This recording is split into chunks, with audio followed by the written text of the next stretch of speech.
Oke, berikutnya kita masuk ke materi kita tentang naive Bayes dan Logistic Regression. Kalau di pertemuan sebelumnya kita membahas linear classifier dan linear regresi, di mana pada prinsipnya adalah kita mencari kelas berdasarkan optimasi fungsi menggunakan gradient descent dan variannya. Dengan decision tree kita pada prinsipnya mengklasifikasikan data kita ke dalam kelas berdasarkan features mana yang kita anggap paling informatif berdasarkan information gain dan Gini indeksnya. Lalu di KNN kita mencari kelas dari data kita berdasarkan kedekatan dia yang paling banyak dekat ke data di kelas mana. Maka kalau naive Bayes atau Bayes classifier pada prinsipnya memodelkan data dari kelas dan membangun model generatifnya, lalu menggunakan Bayes theorem kita menghitung likelihood dari setiap kelas terhadap data kita. Jadi mana yang paling likely, yang memiliki likelihood tertinggi dari model generatif yang kita bangun menggunakan naive Bayes itu yang diputuskan sebagai kelas dari data kita. Jadi naive Bayes sering juga disebut dengan generative model, karena pada prinsipnya kita hanya membangun model probabilistik dari data kita, lalu menghitung likelihood data testing terhadap semua model dan memilih kelasnya berdasarkan mana yang memiliki likelihood tertinggi. Jadi itu cara kerja naive Bayes. Sehingga naive Bayes sering juga disebut model probabilistik karena pada prinsipnya dia membangun model probabilistik dari datanya. Logistic regression juga pada prinsipnya sama, jadi dia menghitung probability dia masuk ke kelas mana. Bedanya adalah kalau naive Bayes dia model generatif, logistic regression langsung melakukan deskriptif. Jadi dia dalam diskriminatif model, bukan generatif model. Karena dia langsung menghitung mana yang paling tinggi likelihood-nya berdasarkan data yang dia punya. Oke, jadi sedikit review tentang materi kita sebelumnya. Kalau kita bicara klasifikasi, pada prinsipnya kita punya data, features, berdimensi D, dan kita pengen mencari tahu dia masuk ke kelas mana dari C kelas yang kita punya. Jadi ini biasanya kita lakukan dengan proses learning, di mana dengan sejumlah data yang kita punya untuk training, sejumlah N data, yang setiap data itu punya terdiri dari D features dimensinya dan Y kelas, maka kita mencari aproksimasi, kita berusaha mencari fungsi F yang memetakan features kita ke kelas yang kita punya. Untuk menghitung seberapa baik akurasi atau performance dari sistem kita, kita biasa menghitung dengan error rate-nya, jadi seberapa banyak yang salah diklasifikasikan. Jadi seberapa banyak kelas yang seharusnya salah diklasifikasikan terhadap fungsi kita. Kalau kita bicara metrik untuk menghitung performance seberapa baik kita sudah melakukan training dari model kita, tidak selalu harus error klasifikasi, karena kita sudah belajar decision tree bahwa Gini index atau information gain juga bisa dipakai sebagai metriknya. Jadi secara prinsip kita bisa lihat klasifikasi seperti gambar ini. Jadi kita punya data training, di mana data training kita punya features dan punya label Y. Lalu berdasarkan data training dan labels ini kita asumsikan mereka bisa direlasikan dengan sebuah model algoritma machine learning atau learner. Entah itu decision tree, entah itu naive Bayes, entah itu KNN, entah itu linear classifier, dan lain-lain. Nah, setiap linear classifier atau decision tree itu semua model machine learning tentu punya parameter. Misalnya parameternya sebut theta. Jadi setiap parameter theta inilah yang menentukan seberapa baik learner kita. Karena pada prinsipnya kita bisa mengoptimasi theta ini terhadap data yang kita punya. Nah, bagaimana kita menghitung sudah seberapa baik model kita terhadap data yang kita punya? Kita biasanya mengukurnya dengan cost function atau square performance. Misalnya di linear regression itu adalah mean square error, di Gini Index itu error rate atau information gain dan lain-lain. Lalu itu untuk mengetahui seberapa baik kita untuk memperbaiki. Jadi misalnya kita kan awalnya kita bilang tetanya adalah theta 1. Tentu misalnya tidak terlalu baik ternyata performanya. Untuk memperbaiki itu kita menggunakan learning algorithm, sehingga dengan learning algorithm kita punya cara terstruktur untuk mengoptimasi parameter theta tadi sehingga performanya membaik. Inilah yang kita pelajari dengan gradient descent misalnya di linear classifier. Bagaimana kita menggunakan gradient dari fungsi yang kita asumsikan untuk mencari parameter theta yang terbaik. Hari ini kita akan belajar learning algorithm yang lain, yaitu maximum likelihood. Pada prinsipnya mirip dengan gradient descent, bedanya karena gradient itu kita mencari yang minimumnya, makanya dia descent. Kalau di sini adalah ascent karena dia naik. Jadi karena kita pengen yang memaksimumkan likelihoodnya, bukan yang meminimumkan gradiennya. Jadi sering juga disebut gradient ascent.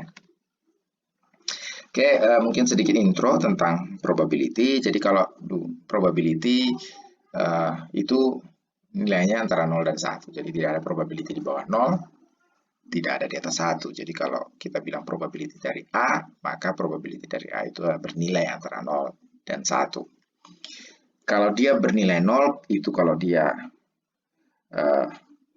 sudah pasti salah, probability-nya kejadian itu sudah pasti salah, dan dia akan bernilai 1 kalau itu sudah pasti terjadi. Dan kalau kita bicara joint probability, maka joint probability itu probability A union sama B adalah probability A tambah probability B dikurang joint irisan dari probability A dan B. Lalu ada yang disebut dengan conditional probability. Jadi probability A given B.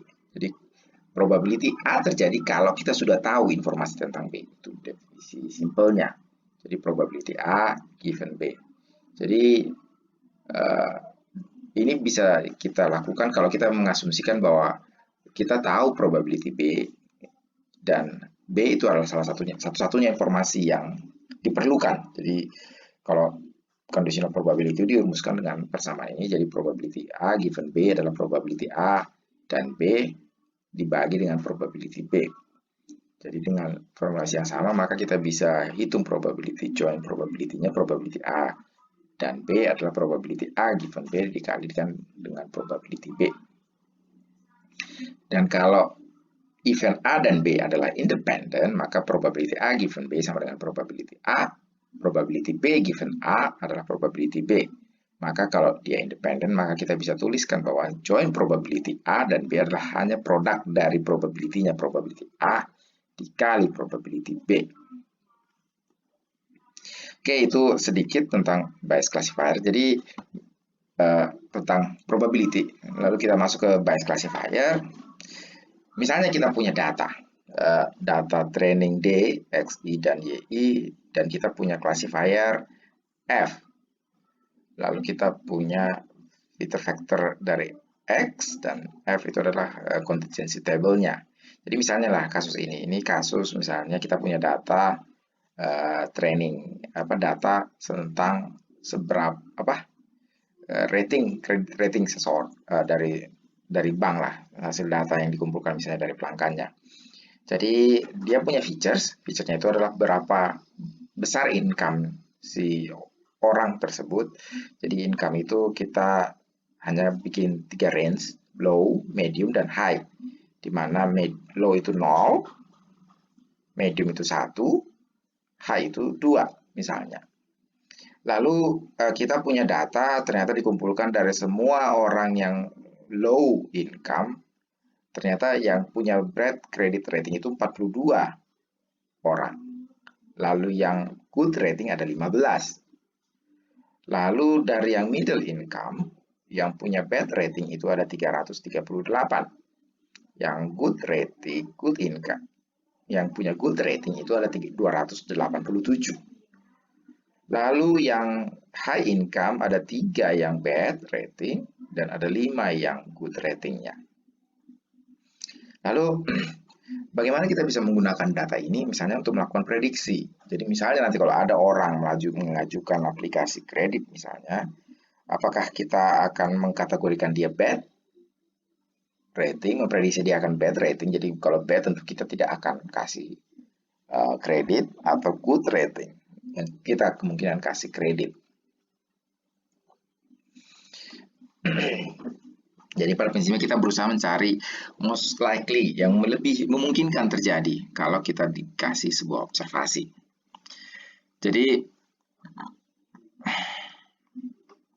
dari data ini kita punya berarti kalau bad ada 42, ada 15, 338, 287, 3 dan 5. Kalau ini kita normalisasi dalam bentuk probability, berarti dari 42 itu berarti ada sekitar 0,73% yang bad rating dari yang bad income.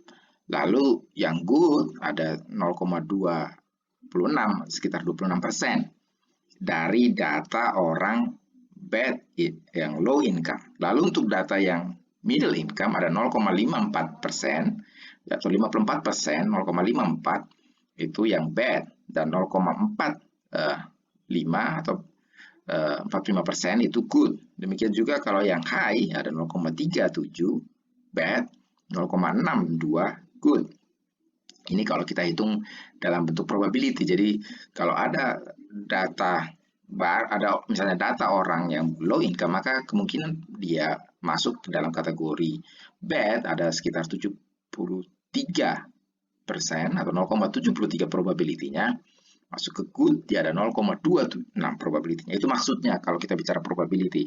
Jadi ada kemungkinan dia masuk ke dalam sebuah kelas itu berapa persen.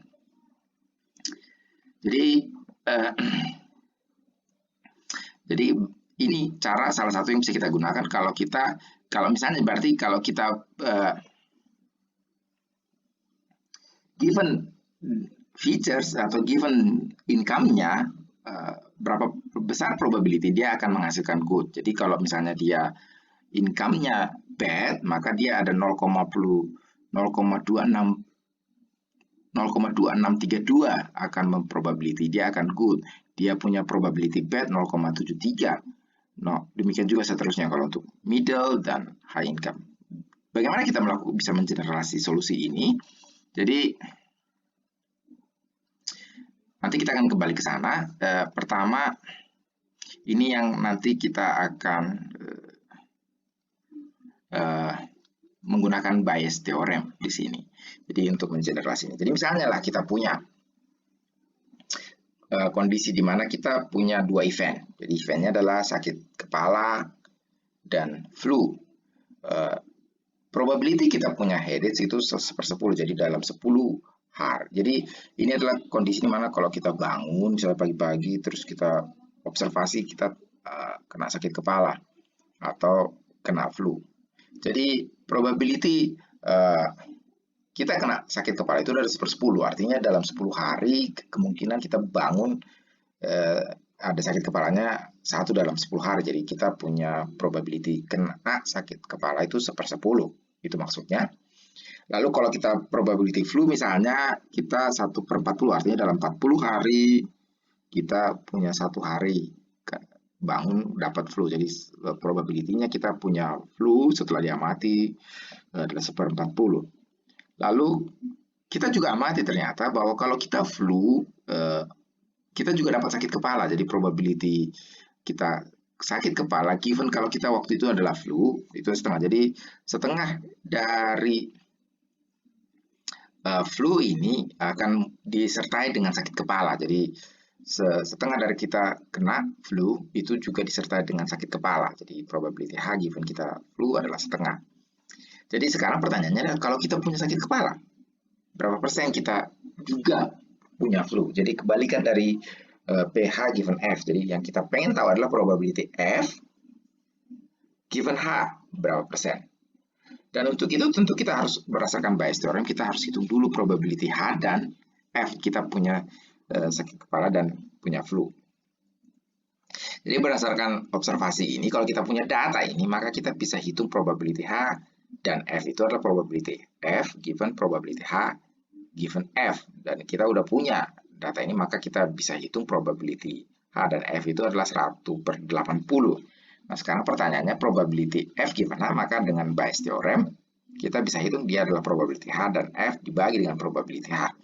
1/80 K dibagi 1/10, maka itu dapat 1/8. Maka probability kalau kita punya sakit kepala juga kita ada flu, berarti itu probability-nya adalah 1/8. Jadi misalnya dalam probability kita punya data, kita tahu probability bahwa sebuah data itu adalah ke kelas tertentu, misalnya probability Y adalah C kelasnya, maka itu disebut dengan Bayes C, dan kita tahu bahwa probability density dari sebuah data-data kita atau probability X given Y, probability data kita, kalau dikasih features kita tahu kelasnya, maka itu adalah TC psi C, maka kita bisa hitung dengan Bayes theorem probability kelasnya given data, given features. Jadi kalau kita tahu probability kelas, kita tahu probability data, ini sekarang disebut juga dengan prior probability, dan ini disebut dengan conditional probability, maka kita bisa tahu yang disebut dengan posterior probability-nya atau P. Jadi kalau kita tahu probability datanya, kita tahu probability kelasnya, kita tahu probability datanya, maka kita tahu likelihood dari kalau kita punya data, berapa probability-nya dia masuk ke kelas itu, atau probability Y sama dengan C given data kita. Itu dengan Bayes theorem yang diformulasikan seperti ini. Jadi kalau kita bisa hitung semua probability untuk setiap kelas yang mungkin ada, maka kita pada prinsipnya dengan maximum likelihood bisa memilih mana yang punya probability tertinggi. Dan probability tertinggi itulah yang dipilih sebagai kelas dari data kita. Jadi dengan Bayes optimal classifier kita bisa meminimalkan error rate dari semua possible classifier. Jadi kita hitung mana kelas yang menghasilkan probability tertinggi, dan itu yang kita pilih sebagai kelas kita.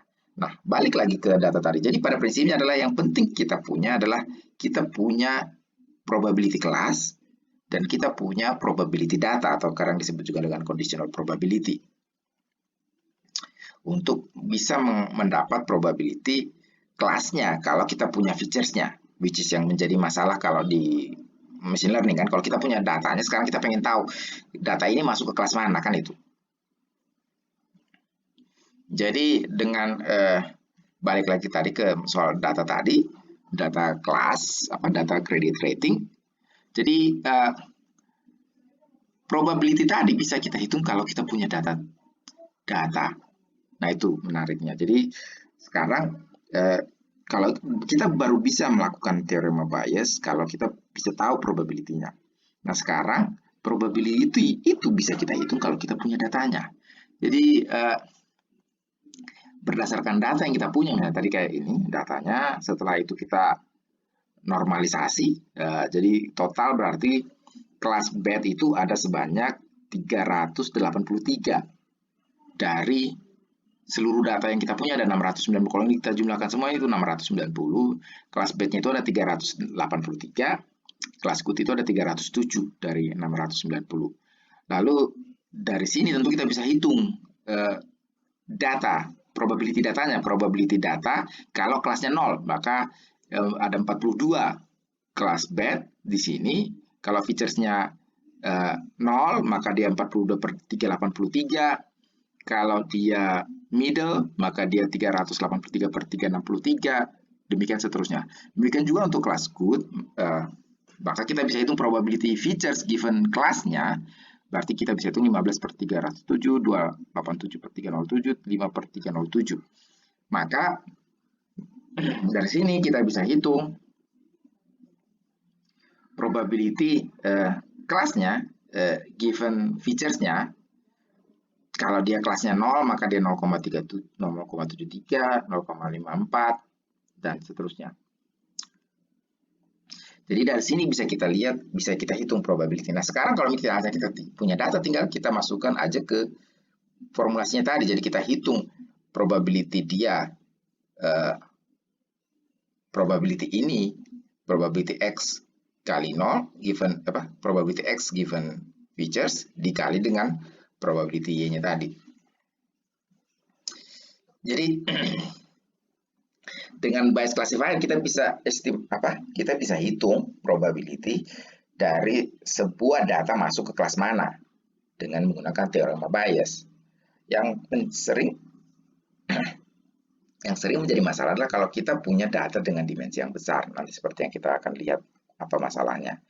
Jadi dengan Bayes classifier pada prinsipnya kita menghitung prior dari data kita, probability dia untuk setiap kelas, lalu probability data kita, kalau kita tahu kelasnya untuk setiap kelas, lalu kita juga tahu, kita akan bisa hitung probability kelas kalau kita untuk setiap dari data yang kita punya dengan teorema Bayes.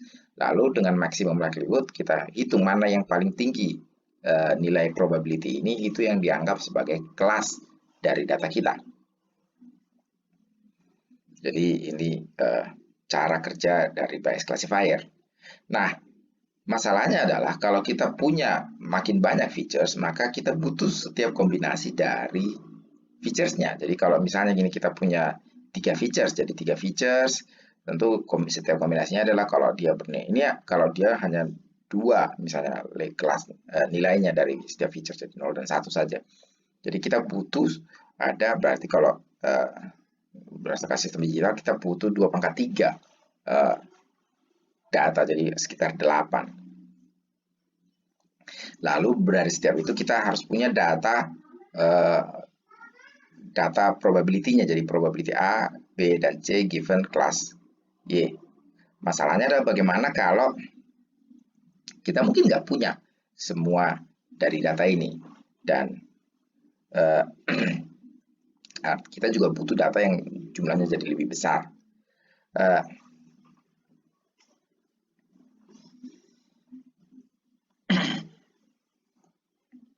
Jadi kalau kita secara teori, kalau kita punya M dari data, dan kalau kita punya N parameter, maka kita harus punya 2/n parameter untuk hanya binary datanya 0 dan 1. Dan tentu ini mungkin akan sangat besar dibandingkan jumlah data yang kita punya. Jadi kalau kita hanya punya 2/3, kalau kita punya feature-nya misalnya kayak image, bisa 1000 misalnya, 10 kali 10 pixel aja, berarti kita punya 100 dimensinya, maka 2/100. Tidak mungkin kita punya data yang lebih besar dari 2/100. Lalu kalau kita punya teks, kadang jumlah maksimum features ada misalnya 1000 kan, kayak kemarin kita punya back of all misalnya 1000 dimensinya, maka artinya kita butuh data yang lebih besar dari 2/1000. Tentu ini tidak memungkinkan untuk dilakukan karena data kita tidak akan cukup banyak untuk itu. Dan kalau pun kita punya, maka bisa jadi data yang kita punya sekarang akan lebih banyak nolnya. Jadi akibatnya tentu kita akan overfit sama datanya. Jadi bagaimana solusinya? Itu adalah dengan melakukan asumsi bahwa setiap features yang ada di data kita itu independen. Jadi ini yang harus diingat, asumsi yang ada di Bayes classifier, bahwa dia asumsikan bahwa independensi dari setiap features. Jadi setiap featuresnya itu conditional independence namanya. Jadi dengan kalau kita asumsikan dia independence, maka kita bisa tulis joint probability-nya PA dan PB. PA, B itu adalah PA dikalikan dengan PB. Maka kalau kita punya banyak features, misalnya ini 1000 features-nya, maka kita nggak perlu tahu probability X1 given X2 dan seterusnya kita nggak perlu tahu, karena kalau realnya ini lebih panjang persamaannya. Nah, tapi kalau kita asumsikan independen, maka join data probability dari data kita atau conditional probability-nya itu bisa kita tuliskan dalam bentuk seperti ini. Jadi hanya probability untuk setiap features given datanya. Setiap features given datanya sampai data ke xn. Jadi kita bisa melakukan estimasi untuk setiap feature secara individu. Jadi seperti ini. Jadi kita bisa langsung hitung untuk setiap datanya. Jadi naive Bayes itu mengasumsikan independensi dari setiap features-nya, sehingga kita bisa hitung probability datanya atau conditional probability-nya hanya adalah produk dari setiap individu dari features-nya. Jadi kita bisa formulasikan seperti ini. Jadi hanya setiap features-nya, untuk setiap individu dari features-nya kita tidak perlu tahu relasinya dengan, karena kalau normalnya kita harus hitung berapa korelasi dari features tadi terhadap features yang lain.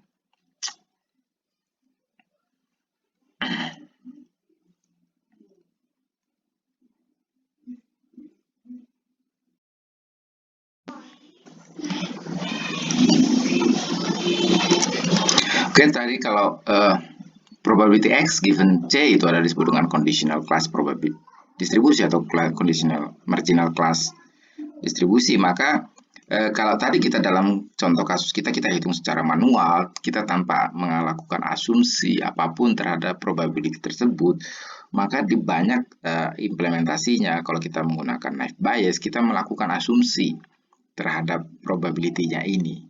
Yang biasanya kita pakai adalah kalau dia asumsinya adalah Gaussian, maka kita modelkan bahwa probability ini kita modelkan terdistribusi Gaussian. Hal ini sering dilakukan karena pada prinsip misalnya kalau kita punya datanya tidak banyak, ada kemungkinan bahwa kalau kita hitung secara manual setiap event tersebut bisa jadi probability-nya itu kan tidak Gaussian sebenarnya.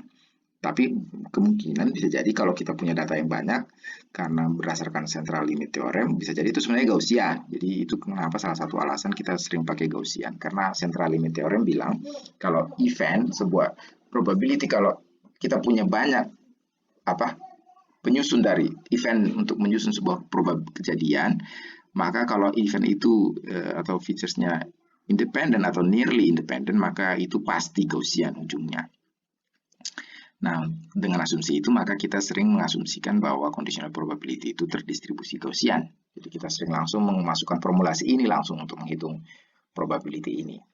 Atau juga sering kalau kita pakai binary value, kita asumsikan dia Bernoulli, which is persamaan ini.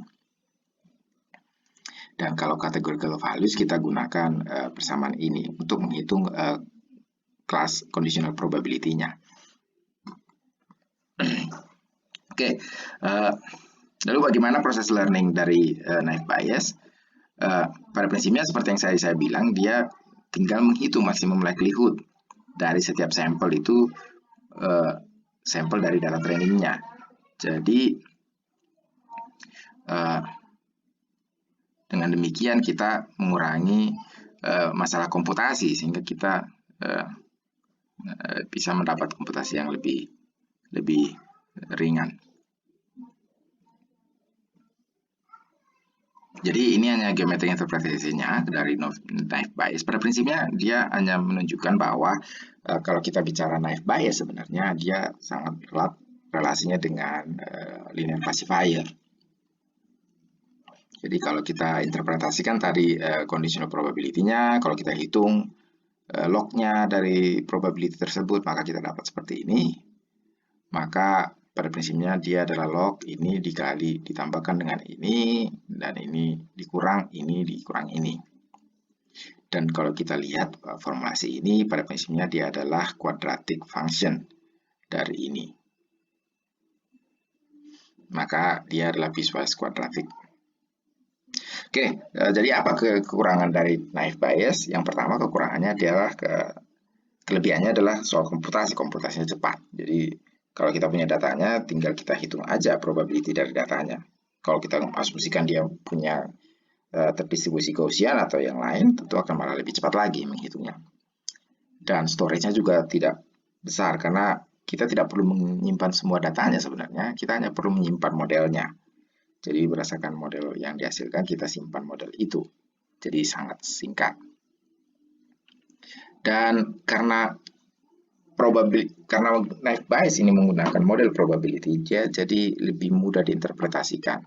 Karena kita bisa menginterpretasikan parameter conditional probability itu sebagai kelas conditional average dari datanya.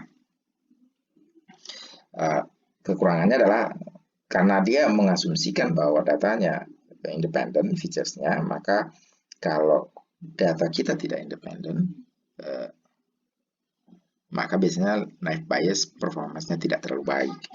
Jadi ini yang menyebabkan mungkin naive Bayes tidak cocok dipakai di misalnya teks atau di image, karena teks dan image itu data feature-nya itu saling dependen satu sama lain. Dan kalau datanya sparse atau banyak nolnya atau sedikit, maka akan sangat kesulitan kalau menghitung parameternya. Oke, itu tadi naive Bayes. Jadi kalau kita bicara naive Bayes itu adalah model generatif. Jadi pada prinsipnya kita membangun model class conditional probability dari data kita.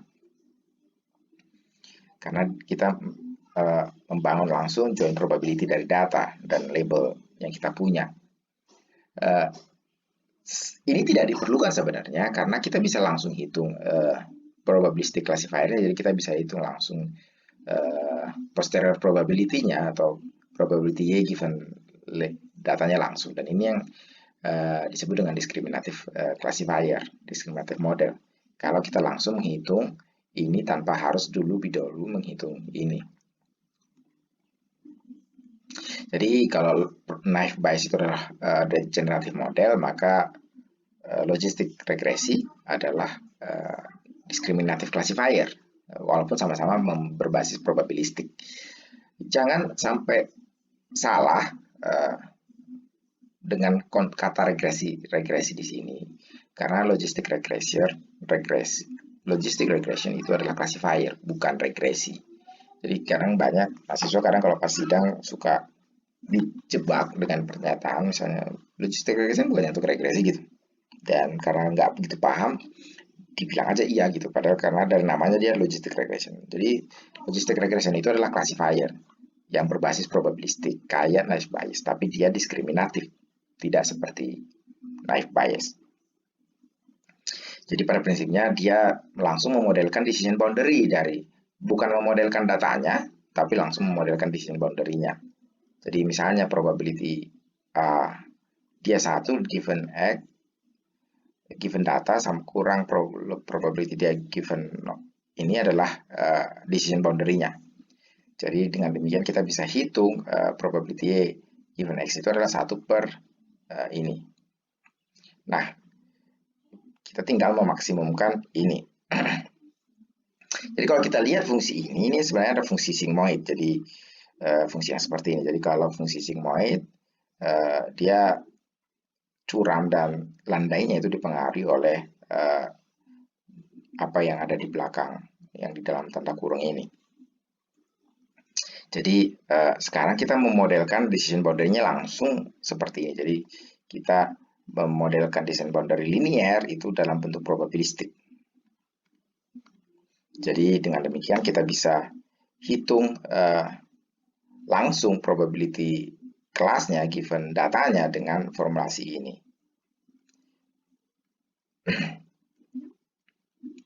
Jadi bagaimana proses learningnya ya sama mirip sebenarnya dengan naive Bayes, cuman kita bisa langsung menghitung joint probability-nya langsung, conditional probability, posterior probability-nya langsung dari datanya tanpa harus terlebih dahulu menghitung joint probability-nya. Jadi kita bisa hitung, kita optimasi dia adalah yang memaksimumkan likelihood ini atau memaksimumkan persamaan ini.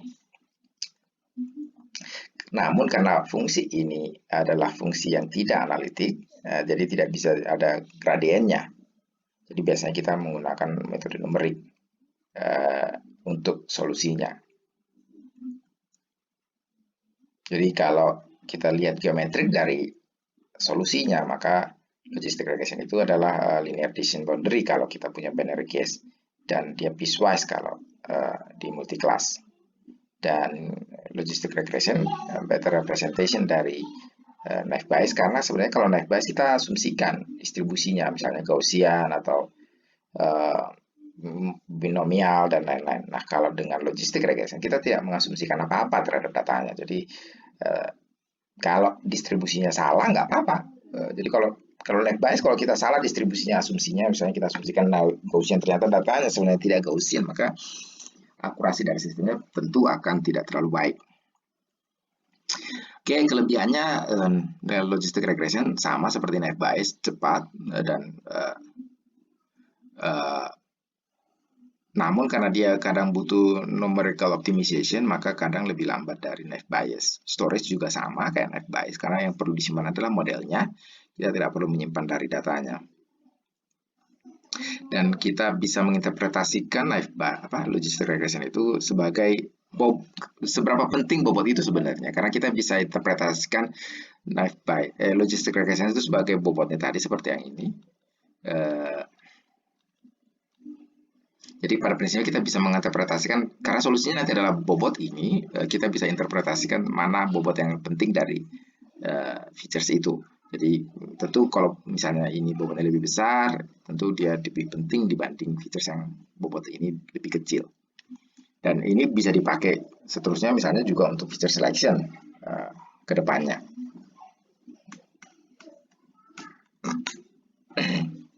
Dan akurasinya karena dia tidak mengasumsikan independensi, maka biasanya lebih baik dari naive Bayes kalau kita punya data yang lebih sedikit.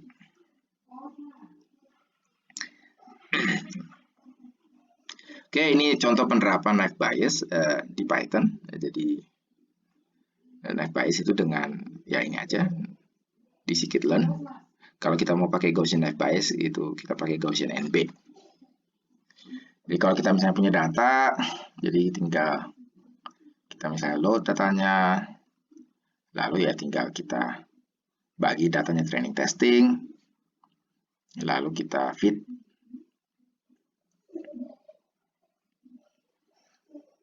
Nah, ini hasilnya misalnya, jadi hasil dari klasifikasinya. Ini logistic regression, ya kita tinggal import dia dari logistic regression dari sklearn. Jadi sama aja, jadi tinggal kita terapkan. Oke, itu aja untuk logistic regression dan naive Bayes.